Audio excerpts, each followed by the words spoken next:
Thank you for joining me for part 4 of The Boy Who Grew Dragons. So now the dragon fruit was glowing and growing. I decided it was best to keep it out of sight of Mum and Dad and away from Tom Tom. So I pulled out one of the storage drawers from the wooden unit that was crammed full of my toys. Shoving a heap of little plastic play figures to either side, I placed the fruit inside. My hands came away covered in sticky goo, like it was oozing juice or slime. Remembering the possibility of toxic meltdown, I quickly wiped my hands.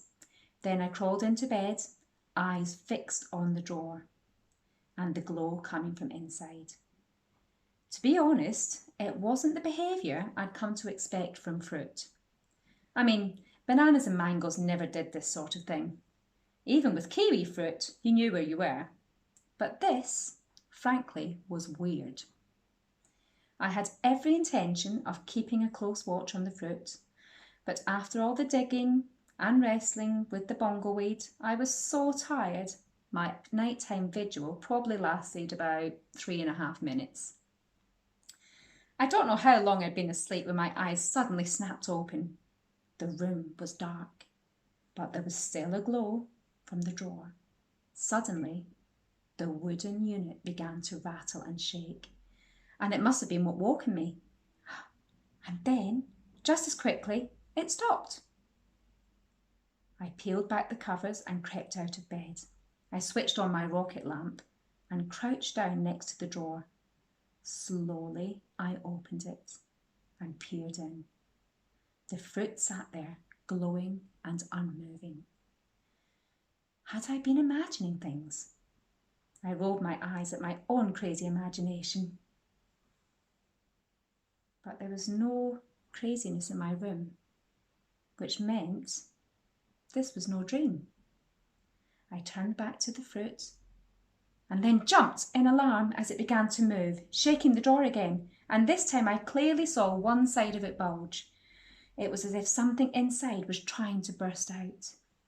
The skin stretched and the spiky leaves stuck out as the bulge moved under the surface. I thought of the worm I'd once found in a pear from Grandad's garden.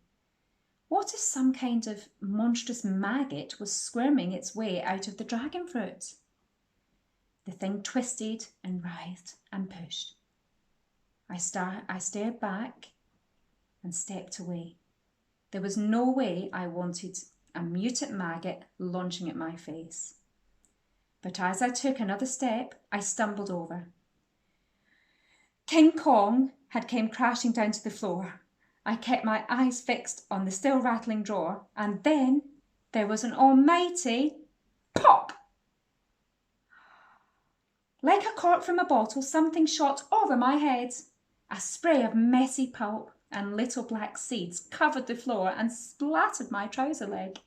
For a second, I just lay there, eyes pinned wide open. Then I heard scratching and a noise like something striking a match. I spun around, eyes scanning the floor to see where the maggot was, or whatever it was. But all I could see were toys that I hadn't put away. There was the scratching sound again, like the fizzle of a match igniting. Whatever was making that sound was behind my beanbag. The match struck for the third time. I edged closer, keeping my eyes firmly on the mound of the beanbag. I bent down towards it. One edge moved. There was something wriggling underneath, trying to squirm its way out. Where was Tom Tom when I needed him? He'd left enough sad little critters on the carpet over the years as presents. He'd definitely know what to do with something like this. My heart was hammering in my chest.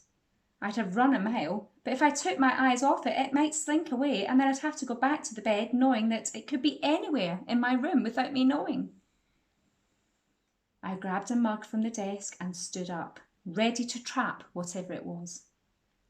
Slowly and very, very gingerly, I lifted a corner of the beanbag. Every bit of me was poised, ready to jump out of my skin if the thing came shooting out at me. I lifted the beanbag higher, millimetre by millimetre until I saw it, lying curled underneath. The mad hammering in my chest started to calm as I gazed down at the tiny creature in front of me, which was most definitely not a mutant maggot. Although quite what it was, I had no idea. It looked like a bird, but it had thorny little spines down its back, and it seemed more leathery than feathery. It was bright red, and its wings were scalloped, a bit like a bat's, and it shimmered in the light of my rocket lamp, like it was having trouble deciding on the very best shade of red to be. As I stood there, my mouth gaping, it raised its head, swung it from side to side, and sneezed. Only what came out wasn't quite spit and bogies, but a bright red little spark and a wheeze of smoke. And that's when my brain woke up and I knew, for sure and no messing, that what was nesting in my Batman dressing gown, scratching its claw across Robin's head as it hopped from one foot to another, was an actual dragon. Join me for the next part to find out what happens next. Thank you for listening. Bye.